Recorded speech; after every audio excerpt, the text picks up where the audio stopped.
Hello and welcome back to another episode on how to build your home in 3D. Today we'll be talking about UVs. And this video is somewhat linked to the previous video on materials, so if you haven't watched the materials video, this is the continuation to it. And before we talk about UVs, we will have to go into the shading tab, and this is the first time we are actually entering this new tab. Previously we were in the layout tab, and now we are going to the shading tab. And I want you to right click on this thing and press join areas, and basically we will just move this arrow over on the left so that we combine this screen to be one big screen. And we can drag this one out here, drag this a bit smaller, and change this window over here to be the UV editor. The next thing, we are going to click on this cube and press tab to go into edit mode. And the first thing you notice is that this UV viewport that we have over here, it looks like there is this weird cross that appears, and this is basically the cube that is unfolded, and this is what we call a UV. So to try and explain this in like real world terms, I'm just going to bring out some images, and if you are not comfortable, please skip this entire part, because we are going to look at some fur pelts. And this is basically what the real world example is. So for example, this is a beaver or some sort of animal, and they want to make a carpet out of it. Yes, very cruel. And they will have to make cuts in the skin and sort of unfold the entire skin of the animal until it becomes one giant piece of rug over here, for example. And this is really sort of what the real world equivalent of UVing is. So basically you're unfolding a CG object at specific points. So for example, in the pelts here, they usually cut the animal from the bottom and unfold it from the bottom out. And it's sort of the same thing over here in CG, where you want to sort of make cuts in your CG model where it is less visible to the naked eye, or less visible to the audiences wherever it's in screen space. The next step in what we're gonna do is we're gonna play around to sort of understand what are UVs, and we're gonna go to this button, which is the new button over here. Gonna press it down. We're gonna name this UV example or anything you want, and we'll keep this width and height the same. It's a 1K size, which is the 1K square you see over here, which is the texture size.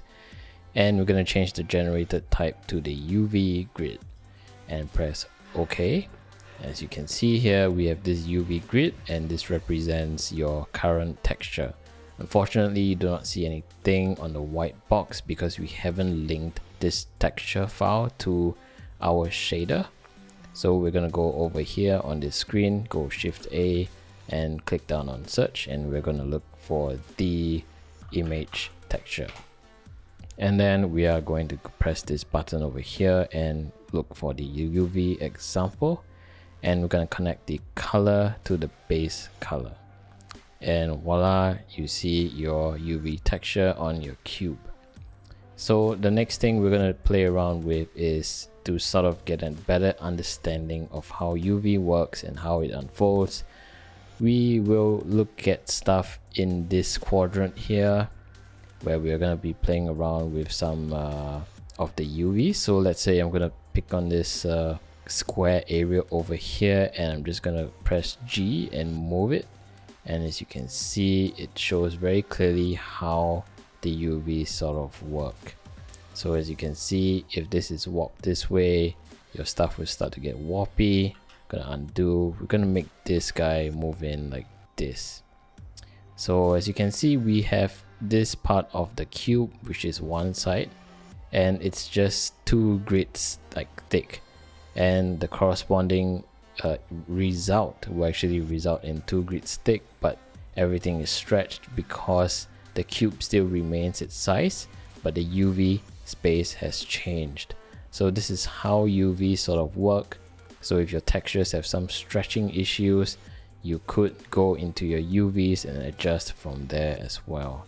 So right now I am going to delete this cube, and I'm going to create a UV sphere, and let's assign this to the same thing. So we're just going to go here, maybe we're just going to assign it a material, press new, and it's material 001, and I'm just going to go Control A over here, add a image texture, same thing as just now. I'm going to click on this button, go to UV example, and plug this color to the base color. And as you can see, the basic spheres also has it unwrapped, and if I press tab, you can see this is how it looks like. So if you noticed over here, you know, in the sphere, it gets a bit fat here, so your squares are not really squares anymore, it's getting stretched. And you can easily fix this by going to the UV, you know, selecting everything, and then press S and probably Y and the Y axis to sort of scale it so that we can get a better perfect square as you may want it to be. And this is how you get different results from editing the UVs of an object. So now I'm going to show you another example where I just delete this, and I'm just going to create a cube over here, and I'm going to go into edit mode, and I'm going to face, and I'm going to do some extrusions like this. Maybe I'll just scale this down. Maybe this one I'll scale this down as well. And alright, let's UV this guy. So let's go to tab, and we're just gonna assign this the previous material as is. And the first things you notice is that, whoa, wait a minute, only one part of the cube is textured and the rest is not. And the reason for that is because the object has not been unwrapped. So it doesn't come unwrapped automatically except for the original primitives that you first added, which are the basic shapes. So we will have to cut this up. Fortunately, there are many ways to cut it, and one of my favorite ways to cut it is using the edge mode to cut it. So by pressing 2 in the edit mode, you can see that I can select all these edges, and watch closely of how I'm going to cut this thing. So I'm just going to select this edge here, here, here, here, and I'm just going to select this entire face here as its own thing, which I'm going to unwrap it, and I'm going to do the same for the other side here. As you can see, 2 areas here, I want it to be different, and of course this whole thing will be one whole round, which we'll take a look later. So with my edges selected, I'm going to press Ctrl E, and I'm going to go down to mark seam. As you can see, we have these red lines that appear, and this actually basically tells you where the seam lines are. And I'm going to press A to select the entirety of the object, and press U and click on the unwrap button. And if you can see this over here, our object is being unwrapped already, and you can see different areas of the mesh. So for example, we have this guy over here, which is this one, and there is a shortcut key in case you have, you know, more complex stuff. You can just select one of the vertex over here and press Ctrl L, and it will select the entire shell of the closed up cut that you just made. So for example, I have one here. I'm going to select this guy, Ctrl L, and I'm going to move it with pressing G, and I'm going to move it maybe here. Alright, and we have this guy, Ctrl L, and you notice right away that this whole thing is now a loop because it represents this entire area here. So I'm just going to go Ctrl L, and as we can see, it's looping the entire area, and the squares look funky. And this is because it's very hard for the computer to sort of unwrap a loop and trying to keep every face the same UV space as the other. So what you're going to do is that you're going to have to make a cut somewhere, and generally you want to make a cut somewhere where, you know, people are not going to see. So if this thing is going to be placed on the floor, you might want to make your cut either here on this edge or here on this edge. So right now I'm just going to make a cut here on this edge. I just select it and press Ctrl E, and I'm going to go to mark seam, and I'm going to select everything and press U and unwrap again. And as you can see, the boxes are now more evenly distributed around the model itself. Of course, you know, the over here it doesn't link up to the next one because it has been cut this way. So, you know, it depends on the way you want to cut your model up. If you want this two face, for example, to be next to each other where you have a running line across, make sure that you do not cut this edge, instead cut other edges. So you will have to make these decisions on your own depending on how you want to deal with the model. So with that out of the way, we are going to jump back into our house model right now, where I'll explain how to use all these techniques on our floor.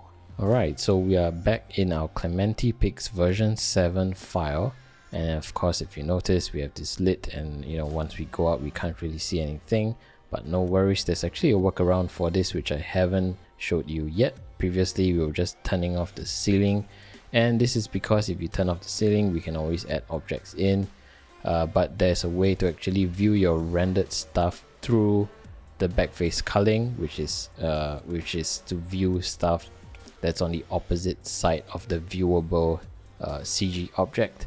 So over here what we're going to do now is that we're going to select the ceiling and we're going to give it a material which is the default wall material. And what we're going to do is that we're going to scroll all the way down and go to settings. We're going to tick on the back face culling.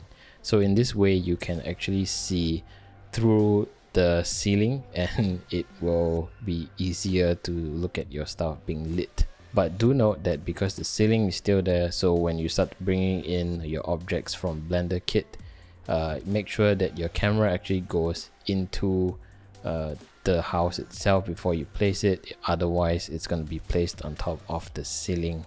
So right now what we're going to do is that we're going to select this floor and we are going to remove this texture by pressing the minus button over here. And of course, wait, let me just go in and turn on screencast key so you can see the keys that I'm typing in. And we are going to use Blender Kit right now, and we're going to go to the find material button and we are going to search for maybe wood, and I'm going to type in the word wood, and we're going to see all the different beautiful, you know, layers that we have. So all these are textures, and maybe let's use the wood board floor. So what I'm going to do is that I'm going to go here and drag and drop this guy onto the floor right here like this. And as you can see, it has loaded up the floor. And if you notice, like, this part of the wood board looks correct, but this part looks weird. This is because, like the same thing before, we didn't unwrap this thing yet. So I'm going to go and close this up by pressing the I button over here, so that it improves the performance of Blender, because sometimes this loading thing kind of screws up with your RAM and GPU as well. So let me just click on this floorboard right here. I'm going to go into tab, select everything using A, press U and unwrap. And as you can see over here, we have unwrapped it. And the reason why we do not need to make any cuts is because this is not a closed up model. So it's a flat piece of plane. So it is assumed that the sides are the cuts itself. So you do not need to unwrap this one, you know, and make certain cuts unless you want to. So right now we're going to go into the shading tab, and we're just going to do the same thing here. Right click, join this area and move this out and change this to the UV editor. And we can see our floor, and the reason why the floor planes are moving in this direction is because, as you can see over here, it is oriented north. So this is why our wood lines are flowing according to the model this way based on its orientation. So what I'm going to do is that I'm just going to select this and press Ctrl L, and I'm just going to press R and press 90 to rotate it in the 90 degrees to sort of change the orientation of this. And one way I can make this board smaller, I can actually select this whole thing and scale it up. So as you can see, our floorboards now look more realistic. And this is basically it. Once you start going out of this square, everything will start to repeat by itself on the outside, and hence this is why you get a repeating pattern over here like this. So this is how you actually deal with textured stuff. So if I zoom out on the right hand side, you can see that this is our shader, and there are many different textures that are linked to it. You can go in and explore it on yourself to adjust the color and whatnot. So for example, over here, this guy over here, which is this woodboard floor thing, it's connected to the color, so you know that this guy is controlling the color of the woodboard floor. And so if I wanted to change the color of the woodboard floor, I can just go Ctrl A here and maybe search for a saturation, hue saturation thing, and I'll just left mouse button down on this, and we have this node. And basically what this guy, it's sort of like a controller which you can put in between. So how it works is that the color will go through this guy, and this guy has operations which will edit the color of the original image before plugging it through to the base color. So for example, if I wanted to change the hue, I can just play around with this slider here. Of course, it's pretty sensitive, so let's say I wanted this to be a blue floorboard with less saturation and maybe dark. This is how I would play around with it. There are many different nodes to add, so do take your time to play around with it. But generally, saturation, hue and value is the one that I always go with for changing colors. And this is how we add nodes to existing node trees like this to edit the colors and whatnot. So right now, let's actually take a look at how to add some tiles, and I'll show you my favorite method, which is much easier than, you know, sort of UVing the entire model over here. So for example, if you wanted to add a tile to, let's say, the kitchen wall, like over here, and you know, so what it basically means is that you have to unwrap the entire model, make sure all the grids, you know, unwraps properly so that we don't get any warping. And unwrapping a model like this will take you some time, and it's a really grueling process which will just turn you off. So what we're going to do is that we're going to go into the layout view, and looking at this, what I like to do is that I like to add a plane, and let me just snap it to here, and I'm just going to bring it here, just going to rotate it 90 degrees. Oops. Gonna bring it down. I'm gonna snap it to the wall here, and the next thing I'm gonna do is that I'm just gonna add a modifier, and I'm going to go for a solidify modifier to make it thick, as you can see, but I will not make it so thick, so it's gonna be like 0.01, something like this. And I'm just gonna go into edit mode, and I will start to edit the points so that it's sort of resting at the same places of the wall that I want it to rest in. Okay, it's starting to get hard. I'm going to change the viewing mode over here, and I'm just going to select these edges down here, put it down here, and then maybe I'll take this guy and extrude it this way, put it here. And what I'm going to do next is that I am going to go edit, select everything, press U and unwrap. And what I'm going to do now is that I'm just going to look for a tile pattern. So I'm just going to type in tile over here, and let's say our kitchen, we're going to use this terrible looking tiles, or maybe this is nicer. So I'm just going to drag and drop it here. Oops. And as you can see right now, something bad has happened, because, you know, remember our ceiling is not hidden. So actually what's going to happen is that if we do not move our camera into the model and drag and drop it, it will actually drag and drop it onto the model on top. So I'm just gonna undo this really quickly, bring my camera in, and then I'm just gonna search again for tile, and then I'm just gonna drag and drop this one here. So yeah, here we see our tile is nicely squared out. So we're just gonna go into the shading tab again, and with this guy selected, As you can see over here, this is the wrong image, and no worries, we're just gonna select the actual tile one, which is probably this one over here. So it doesn't really matter. We're just gonna press tab, select all, and we can actually see where it is in the UV space. So it doesn't matter if you have this image as another thing, you don't have to worry about it. So now to make this tile smaller, I'm just gonna select this entire thing and press S to scale, and I'm gonna scale up. And of course, when I scale things up, it's gonna start to get smaller, and probably this is what you want. So I'm just gonna exit the edit mode, and you can see we have our tile set in, and there's not much of a worry. There's gonna be very little thickness over here, so we don't have to worry so much. And this is basically how I lay tiles. So if I jump into this rendered view, immediately we can see our wall is tiled up.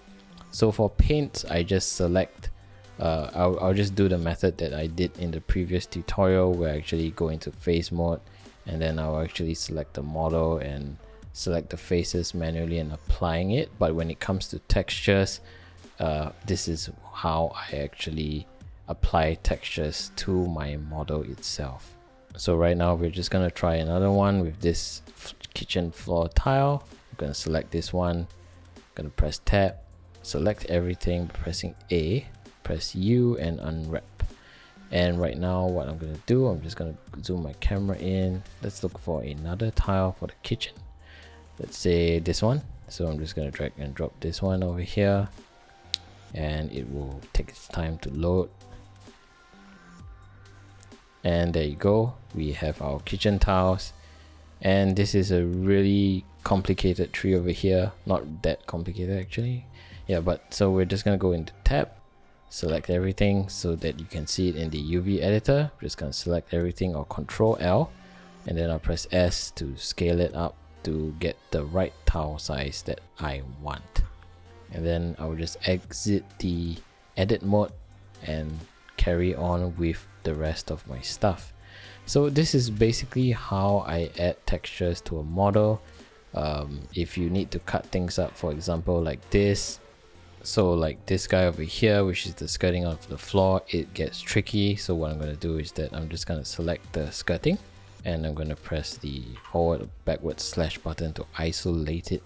And what's going to happen, I'm going to go into edit mode, and I'm actually going to select all the edges of the skirting and add seams to it. So I'll actually go to every single one of it and press Ctrl E and mark seam, and I'll just do this for the entire model. And for areas that are on the floor, like here, this faces over here, what we can do is that we can go into edge mode and mass select these things. So for example, if this entire line here is from the same loop, we can actually hold down the Alt button and left mouse button click to select the whole thing quickly. And if you add a shift to it, you can sort of add on more edges that you want to cut out. So I would do stuff like this, and then I'll press Ctrl E and mark the seam, and I'll basically do it for the entire area here as well. Same thing, just gonna cut this up like this.